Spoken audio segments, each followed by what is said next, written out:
The fluorescent lights in this store don't just shine, they vibrate. A low-frequency hum that burrows right behind my eyes, mixing with the aggressive scent of synthetic vanilla and floor wax until the air feels thick enough to choke on. I was standing in front of a mountain of unsorted denim, my hands shaking, fighting the urge to just walk out the front door and never stop walking. I needed this paycheck, but my body was screaming that the cost was getting too high. Then I saw her, Jane, standing perfectly still in the middle of the chaos, like the eye of a storm I hadn't realized I was drowning in. The overhead lights flickered once, the signal for the closing shift, and for the first time all day, I took a breath.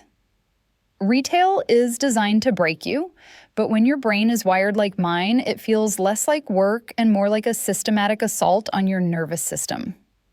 I had spent 6 months trying to survive it using what we call masking, but that word is too gentle.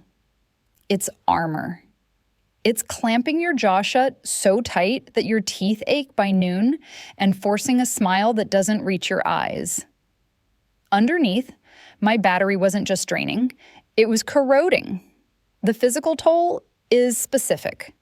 A tightness in the chest that mimics panic, shallow breathing that leaves you lightheaded, and a fatigue that sleep doesn't touch.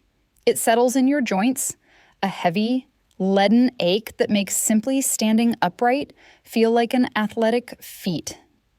You start to resent your own body for its sensitivity, wishing you could just turn down the volume on the world like everyone else seems to do.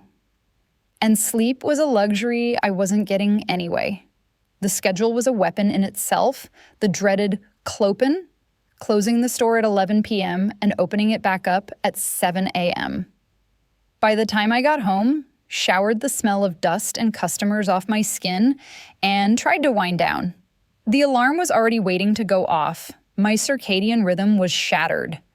I was moving through the days in a haze of caffeine and dissociation, my body existing in the store while my mind tried desperately to be anywhere else.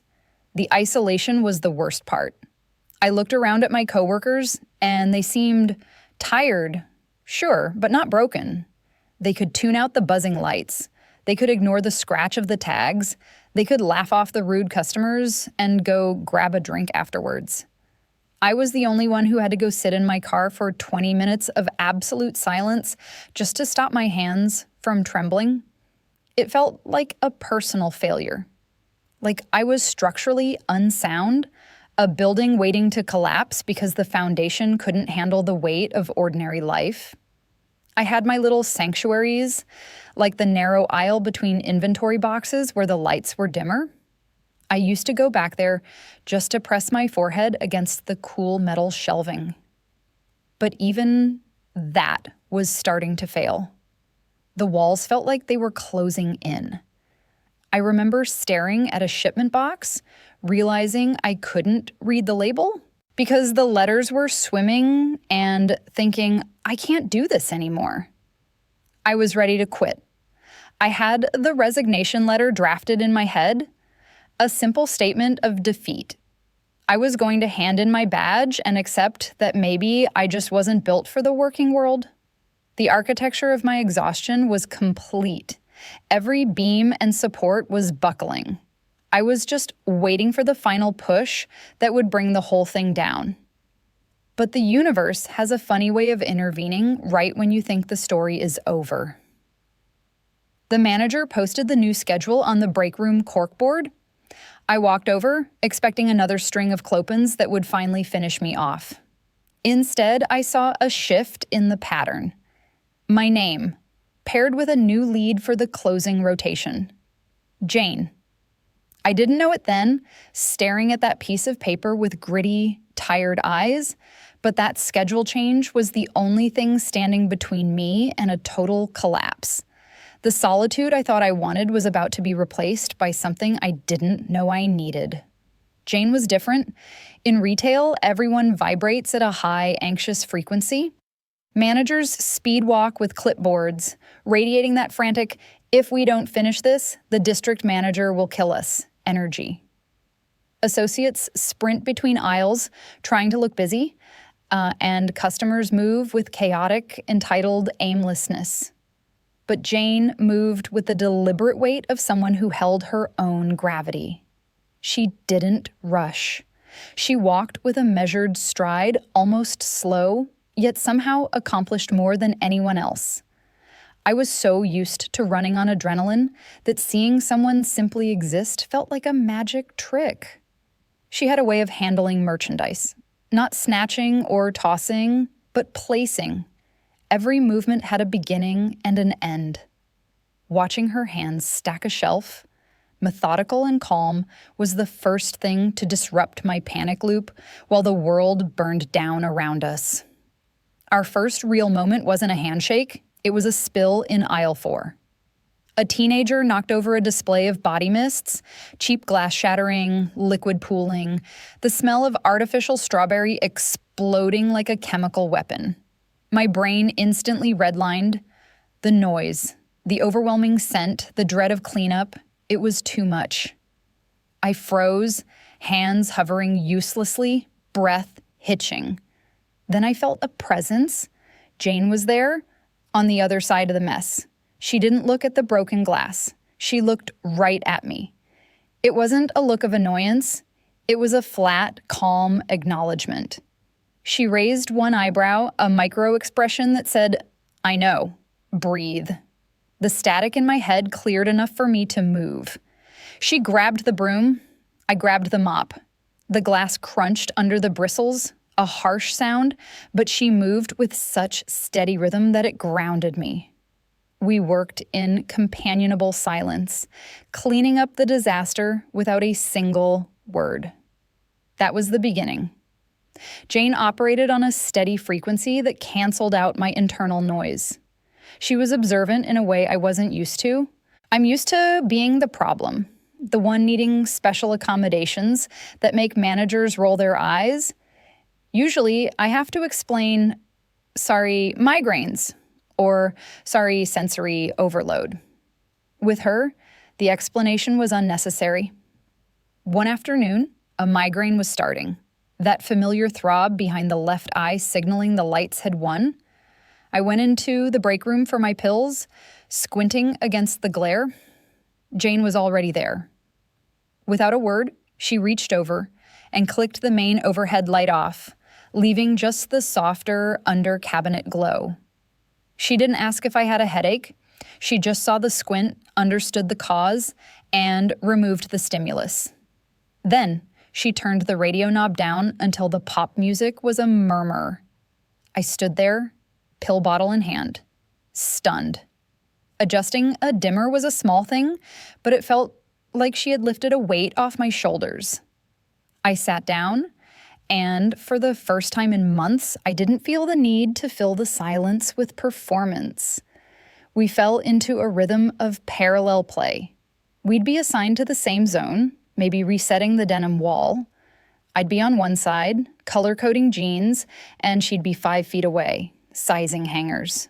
The rough denim texture and the metallic clink of hangers became a soothing background track.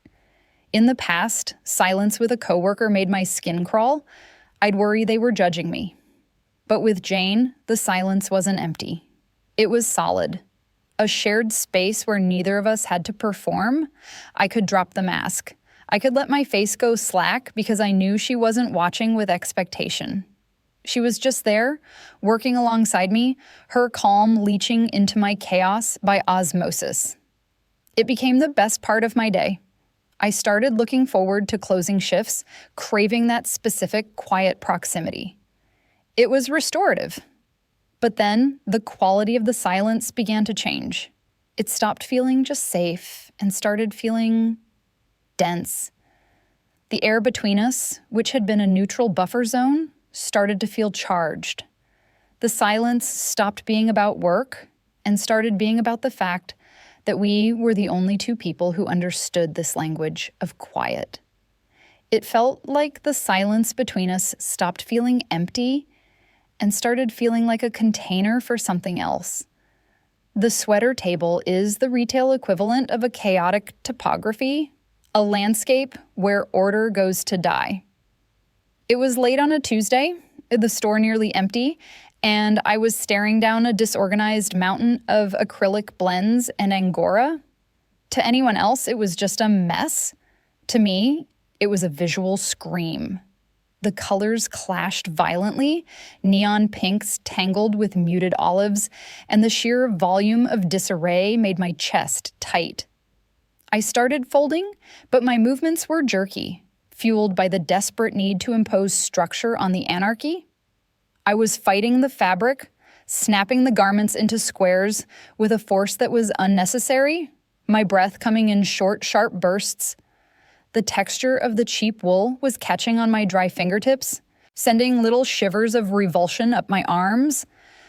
Then Jane was there. She didn't announce herself. She simply materialized on the opposite side of the table, a grounding weight in my peripheral vision.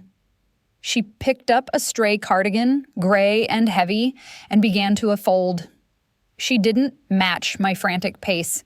Instead, she moved with a hypnotic, deliberate slowness that forced me to decelerate. It was like a metronome had been set down between us, ticking at a tempo that was human rather than mechanical. We worked in tandem, creating a mirror image of labor. I would fold, she would fold, I would stack, she would stack. The table narrowed between us as the pile of clothes diminished, bringing us closer until the distance was measured in inches rather than feet. The air between us thickened, charged with something that wasn't just work. It became a game of accidental geometry. As we reached for the same pile of unspooled knitwear, our hands occupied the same space. It started with the brush of a sleeve against a wrist, a ghost of contact that sent a jolt of awareness straight down my spine. I should have pulled back. That's the rule of personal space, but I didn't. Neither did she. The next time, it was our fingers. My hand was shaking slightly as I tried to align the hem of a particularly stubborn sweater. I couldn't get the line straight. The asymmetry was itching at my brain. Jane reached across the divide. She didn't take the garment away from me. Instead, she placed her hand over mine. Her palm was warm and terrifyingly solid, applying a steady pressure that grounded my tremor immediately. "Let the weight of the fabric do the work," she said, her voice low. She guided my hand, smoothing the fold with a single, fluid motion. It wasn't a correction. It was a collaboration. Her thumb brushed my wrist bone, a deliberate stroke that seemed to melt the icy tension locked in my joints. We stood there for a beat too long, her hand covering mine on top of a folded navy pullover. The silence stretched, heavy and sweet. She didn't pull away immediately. She looked down at our hands, then up at my face, her gaze unflinching. "You have an eye for the lines," she murmured, her eyes dark and serious. "Most people just throw things on the stack. You see how it fits together? It's not just fussiness, it's precision." I felt my breath catch. For years, my attention to detail, my obsession with order, had been treated as a nuisance, a quirk to be managed. Jane framed it as a competence, a skill. She saw the mechanism of my mind and didn't ask me to rewire it. She just appreciated the output. She finally withdrew her hand, leaving a phantom warmth on my skin that felt more real than the cold store air. I looked down at the perfect square we had made. It was the first time in months my heart rate had slowed down while on the clock. If the sweater table was a quiet war of attrition, Friday nights were an active battlefield. There is a specific category of customer that retail workers know by the vibration in the floorboards, the ones who come in looking for a fight, treating the return policy like a gladiator arena. It was 8:45 p.m. My reserves were already running on fumes, the tank scraping empty. Then he walked in. He was a wall of noise in a bad suit, slamming a shoebox onto the counter with enough force to make the register monitor rattle. The issue was trivial. A worn pair of loafers he wanted to return 3 months past the window, but the reaction was disproportionate. He wasn't just complaining, he was projecting his entire bad week onto the nearest available target, which happened to be me. The volume of his voice hit me physically, a concussive wave that scrambled my processing. "This is unacceptable," he roared, the plosives popping wetly. My brain did that traitorous thing it does under extreme duress. It shut down the command center. I knew the script. I knew I was supposed to say, "I apologize for the inconvenience, sir," but the words dissolved in my throat. The fluorescent lights seemed to flare brighter, burning white at the edges of my vision. The sounds of the store, the register beeps, the pop music, his shouting merged into a deafening static. I stood there, frozen, my hands gripping the edge of the counter until my knuckles turned white. I was a deer in the headlights, and he was the semi-truck, and I couldn't find the gear to move. The shame of it was hot and sharp. I was an adult, yet I felt small, reduced to a trembling child by a stranger's volume. Then the lighting changed. A shadow fell over the counter, cutting the glare. Jane. She didn't rush over with frantic apologies. She moved with the fluid, lethal grace of a predator cutting off a threat. She stepped directly between me and the man, physically. She placed her back to me, turning her body into a literal shield, breaking his line of sight. One moment I was staring at his red, angry face. The next, I was staring at the dark fabric of Jane's polo shirt. The relief was instantaneous, a physical unclenching of my chest. It was like someone had cut the wire on a bomb. "Sir," Jane said. Her voice wasn't loud. It didn't need to be. It was dropped an octave, devoid of the chirpy customer service lilt we were trained to use. It was flat, hard, and terrifyingly calm. "You need to lower your voice. Now." He sputtered, deflated by her absolute lack of fear. "I want to speak to a manager." "I am the lead on duty," she said, crossing her arms. She didn't offer a solution. She didn't offer a coupon. She offered a boundary. "You can finish this transaction quietly or you can leave. Those are the options." He left. The moment the door hissed shut behind him, Jane turned to me. She didn't ask if I was okay. She knew I wasn't. She saw the tremors I was trying to hide. "Go to the back," she murmured, taking my place at the register. "Take 10. I've got the floor." I fled to the stockroom, the adrenaline crash hitting me like a physical blow. I leaned against a stack of cardboard boxes, sliding down until I was crouching on the concrete floor, head in my hands. I felt humiliated. I hated that my wiring made me so fragile, that a raised voice could paralyze me. I was waiting for the inevitable lecture on resilience, on not taking things personally. The door clicked open. Jane didn't turn the lights on. She walked over and crouched down next to me, invading the isolation I thought I wanted. She didn't touch me, but her proximity was a warm, solid thing in the cool air. I froze, I whispered, the words tasting like ash. "I'm sorry. I should have handled it." "Stop," Jane said. It wasn't a command, it was an anchor. "You didn't freeze because you're weak. You froze because you were being attacked." She shifted, resting her forearms on her knees, looking at the floor rather than forcing me to make eye contact. "I don't care about the return policy. I care that he was screaming in your face. That isn't part of the job description." She turned her head then, catching my gaze. Her eyes were fierce, dark with a protective anger that I realized with a jolt was on my behalf. "I'm not going to let anyone talk to you like that," she said, the words weighted and deliberate. "Not on my watch. You don't have to be a wall. I can be the wall.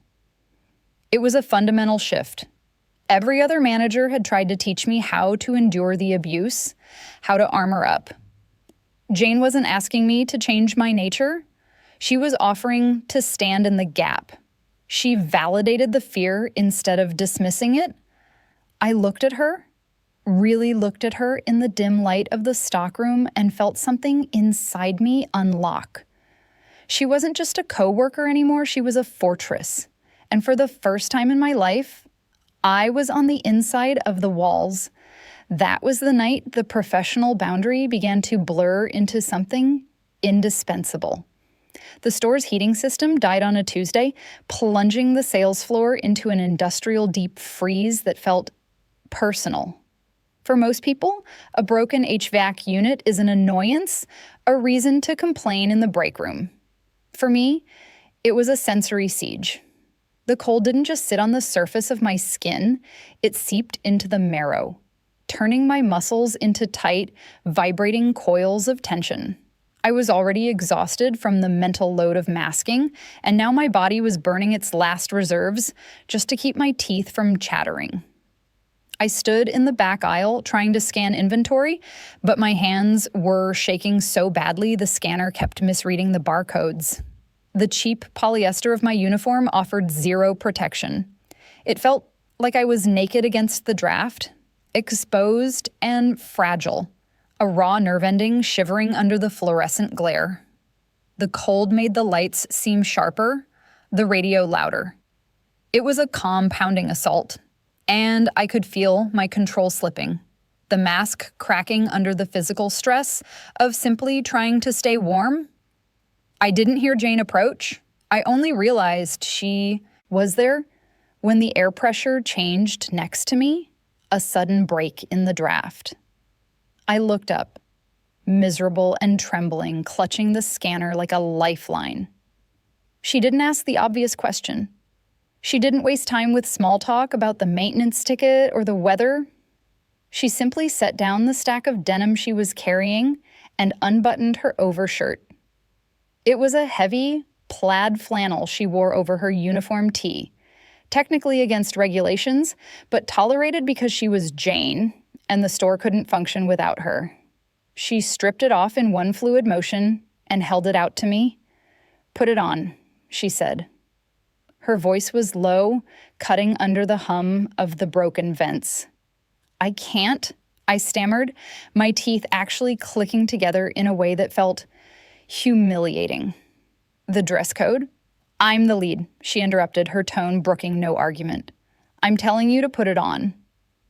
She didn't wait for my compliance. She stepped into my personal space, invading the cold bubble of isolation I had built, and draped the heavy fabric over my shoulders.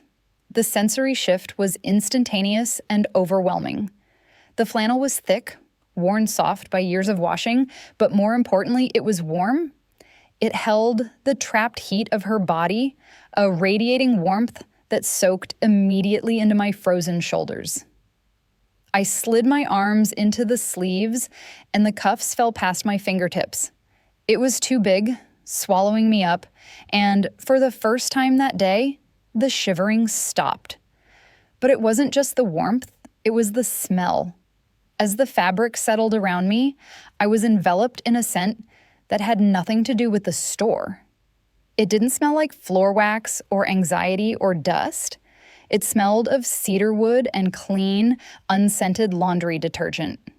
It was an earthy, grounding scent, sharp and real.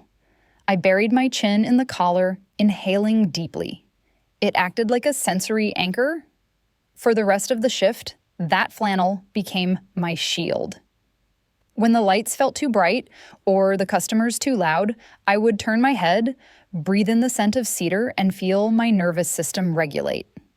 It was like carrying a piece of her calm wrapped around my body, a portable sanctuary that kept the chaos at bay. An hour later, we were in the stockroom, hiding from the cold and the noise.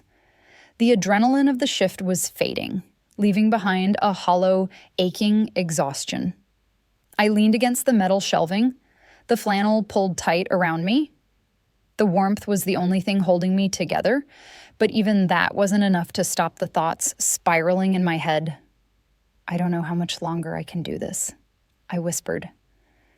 The confession felt dangerous, a crack in the foundation I had tried so hard to maintain. I stared at my boots, afraid to see disappointment in her eyes. I feel like I'm eroding, like every shift takes a piece of me that I don't get back. I'm scared there's going to be nothing left. The silence that followed wasn't empty. Jane moved closer. She didn't offer a platitude. She didn't tell me it would get better. She reached out and placed her hand on my shoulder, her palm warm and heavy through the flannel. She squeezed, a firm, deliberate pressure that went bone deep. She didn't let go. She held me there, tethering me to the ground when I felt like I was floating away. "You're not eroding," she said, her voice rough with an emotion I couldn't place.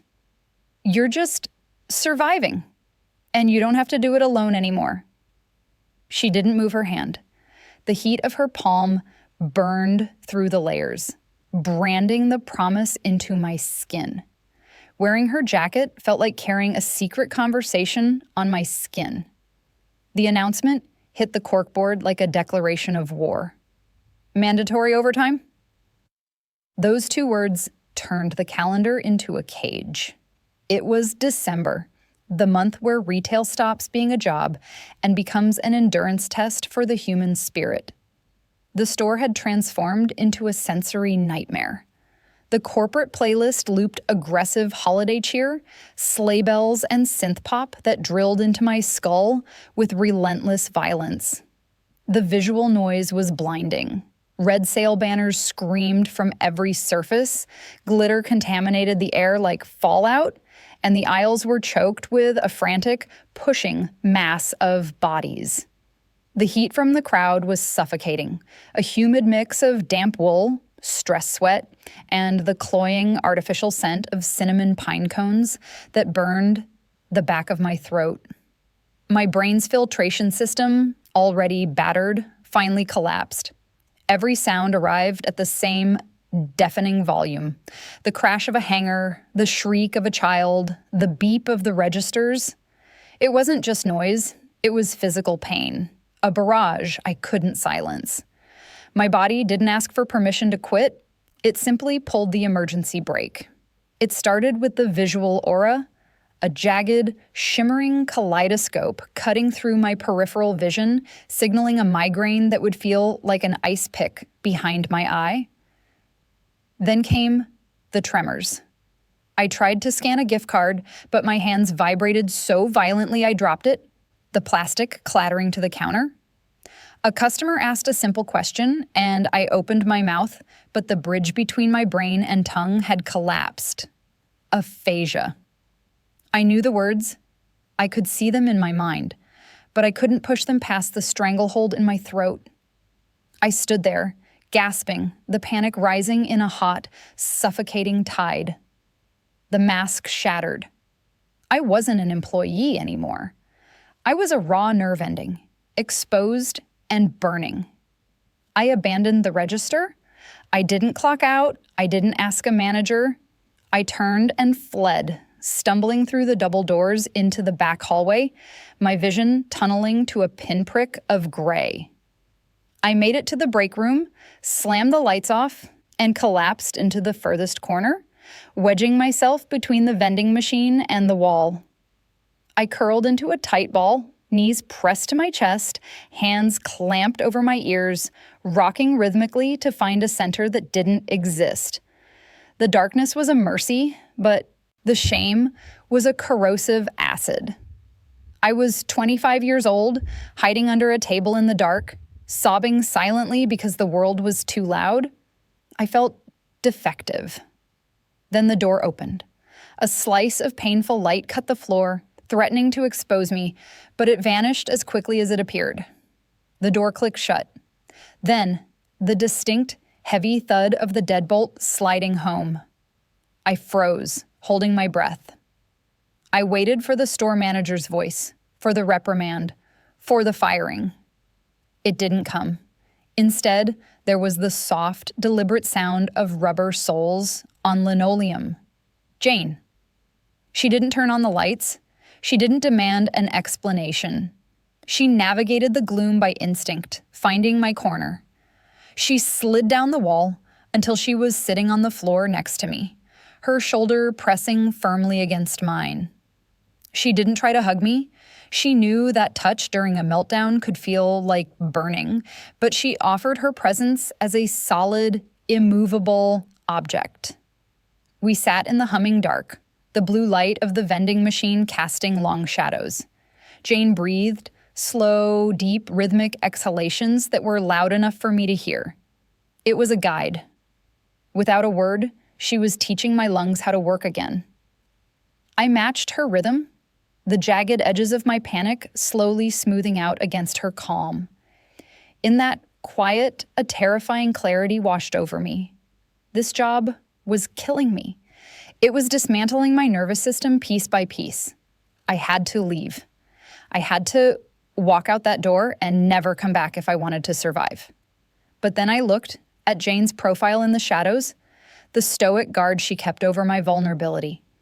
If I left the job, I left this. I left the only person who saw the storm inside me and didn't run for cover. I was trapped in a cruel paradox. The environment was destroying me, but the connection I found within it was the only thing keeping me alive. The air in the small room grew heavy, the distance between us shrinking to nothing. The silence of a retail store after the doors are locked is a specific kind of heavy. It's a liminal space, suspended between the chaos of the day and the emptiness of the night. We were standing by the glass front doors, waiting for the manager to count the safe and arm the alarm system. The store was dark, lit only by the emergency exit signs and the streetlights filtering in from the parking lot. At 11:15 p.m., the world felt narrowed down to just the two of us and the hum of the refrigeration units in the back. But the comfortable silence we had built over months of folding sweaters and sharing shifts had vanished. In its place was a vibrating tension, a frequency so high it made my teeth ache. The vulnerability in the break room had terrified me. I had let the mask drop completely. And now, standing in the semi-darkness, I felt the desperate clawing need to put it back on. I needed to reestablish the boundaries that kept me safe. If I acknowledged what was happening, the way her presence felt like oxygen, the way I tracked her movement across the floor like a compass needle, I would have to acknowledge how much I had to lose. This job was my lifeline, however frayed, and blurring the lines felt like risking the only stability I had. "Jane," I started, my voice sounding thin and reedy in the empty space. I gripped the strap of my bag, using the physical sensation to ground myself. "About earlier, in the break room. I shouldn't have put that on you. It's against policy to use the stockroom like that, and I don't want you getting in trouble because I can't handle a rush." I was babbling, throwing up walls made of corporate handbook rules and anxiety. I was trying to shrink back into the shape of a coworker, a subordinate, someone who didn't need to be held in the dark. "We need to be careful," I continued, staring at the reflection of the parking lot in the glass rather than looking at her. "I can't complicate things here. I need this job. Stop." The word wasn't loud, but it stopped my spiral dead. Jane shifted. She turned away from the door, ignoring the manager counting cash in the office, and turned fully toward me. The shadows cut across her face, but her eyes were catching the light from the street, dark and intent. "I'm done pretending this isn't real," she said. The sentence hung in the air, heavier than the silence. It wasn't a question. It was a demolition of the wall I was trying to build. My heart hammered against my ribs, a frantic, bird-like rhythm. "I don't know what you mean," I lied, though my voice shook. "You do," she countered, stepping closer. She moved into my personal space, not with aggression, but with a gravitational pull I couldn't resist. You think I pick up these closing shifts for the overtime? You think I stay until midnight on a Friday because I love the lighting? She shook her head slowly. I hate this place. It's loud, it's exploitative, and it drains people dry. I stay because you're here. I'm watching you kill yourself for minimum wage, trying to be invisible so you don't get hurt. And I'm not doing it anymore. I'm not watching from the sidelines while you erode. She reached out then. It wasn't the protective armbar she used with customers or the comforting squeeze on the shoulder. She raised her hand and cupped my cheek. Her palm was warm, dry, and calloused, a shock of reality against my cold skin. Her thumb brushed the line of my jaw, a deliberate grounding touch that short-circuited my panic. The work is just noise, she whispered, her voice rough. The rules, the schedule, the policy, it's all just noise. This? She tilted my face up, forcing me to meet her gaze. What's happening right here between us? That's the only real thing in the building, and I'm tired of acting like it's not essential. I stood frozen, the warmth of her hand anchoring me to the earth. The fluorescent lights seemed to fade away, leaving only the gravity of her confession. The tension didn't just snap. It dissolved. When she leaned in, the distance vanished, and for the first time, the contact wasn't about survival or protection. It was about a desperate, reclaiming desire. Her lips were soft, a stark, shocking contrast to the hard edges of the industrial world we inhabited. It wasn't a movie-style collision. It was a slow, deliberate claiming, a seal placed over the promise she had just made. The frantic static in my brain, that constant hum of anxiety that had been my background noise for 6 months, simply cut out. It was silence. True. Absolute silence. Not the absence of sound, but the sudden, overwhelming absence of threat. I unmasked completely.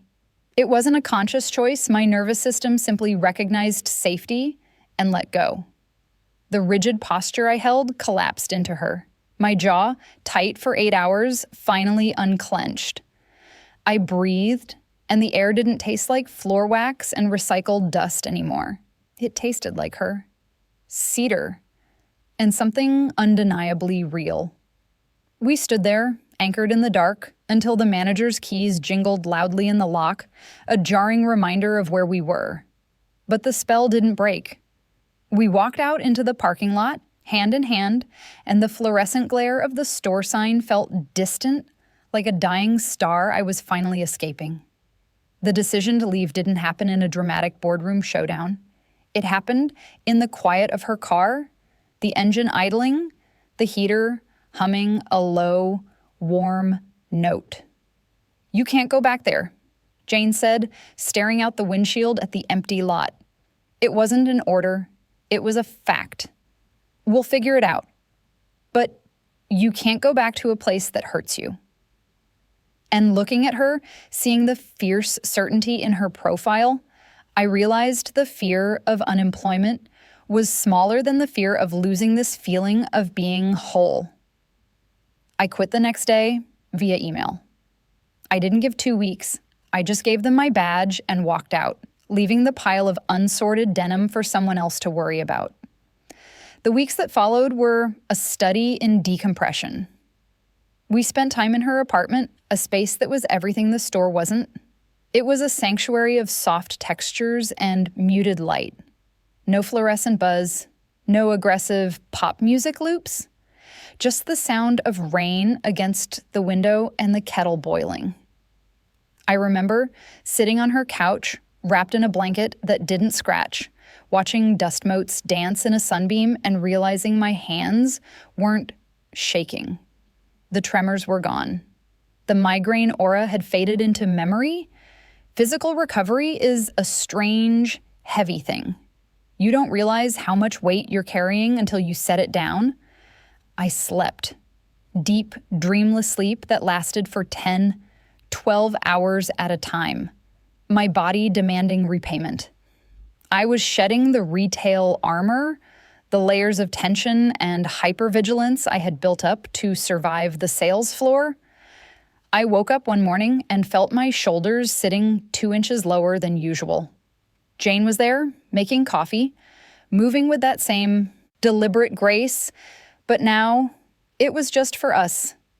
No customers, no managers, just the quiet rhythm of two people existing in the same space without demands. There was a moment on her balcony, wrapped in her spare hoodies, watching the city wake up. She handed me a mug, her fingers brushing mine, no longer accidental, but a constant right. "You look different," she said quietly, studying my face. "You look... here." She was right. The store had turned me into a ghost, a hollow shell performing functionality. Jane hadn't just pulled me out of the fire, she had sat with me until the burns healed. She taught me that my sensitivity wasn't a defect to be masked, but a part of me that deserved protection. The world was still loud, sure. The neurodivergence didn't disappear because I was in love, but the navigation system had changed. I wasn't drifting alone in the storm anymore. I had an anchor, and because of that, I could finally see the horizon. I realized I hadn't just found a partner, I had found my way back to myself. It's been 2 months since I sent that email. I don't go inside the store anymore. I wait outside. The dynamic has shifted from survival to observation. Standing on the sidewalk, watching the employees move through the glass like fish in a murky, overlit aquarium, I feel a phantom ache in my feet. But it isn't real. It's a memory. The air out here is cool and smells of exhaust and rain, not synthetic vanilla. I rub the cuff of the flannel shirt between my thumb and forefinger, a stim that used to be a nervous tick, but now feels like a grounding ritual. It's still her shirt, technically, but it lives in my closet now. It smells less like the store and more like us, layered with the scent of the coffee I'm holding and the fresh air of my freedom. I watch the automatic doors slide open, exhaling that stale, conditioned air, and for the first time, my chest doesn't tighten. I am untethered from that specific hell. I'm waiting for Jane. She's finishing her closing duties, the same routine we used to share. I see her silhouette near the registers, counting down a drawer. She moves with that same steady, deliberate cadence, but I know now that it's a choice, a way of conserving energy against the drain. She stops to hold the door for a straggler, a young kid looking as terrified as I used to feel. I see her say something to him, a nod of encouragement before she finally steps out. When she pushes through the doors, shedding the store like a heavy coat, the change is immediate. Her shoulders drop. The professional mask dissolves into the tired, soft reality of the woman I know. She sees me leaning against her car, and her face opens up. It's a look of pure relief, a signal that she has crossed the border back into safety. "Rough night?" I ask, handing her the cup, dark roast, no sugar, just how she needs it to scrub the taste of customer service from her mouth. "Inventory prep," she groans, taking the coffee. Her hand brushes mine, cool from the AC, and the contact is grounding for both of us. The district manager wants the denim wall reset again. It's a disaster. We walk to the car. In the past, this walk would have been a silent march of exhaustion, 2 soldiers retreating from a lost battle. Now it's a reclamation. We trade stories. I tell her about the freelance editing gig I picked up, work I can do from a quiet room with controlled lighting. She tells me about the absurdity of a customer arguing over a coupon. We laugh. That's the new normal.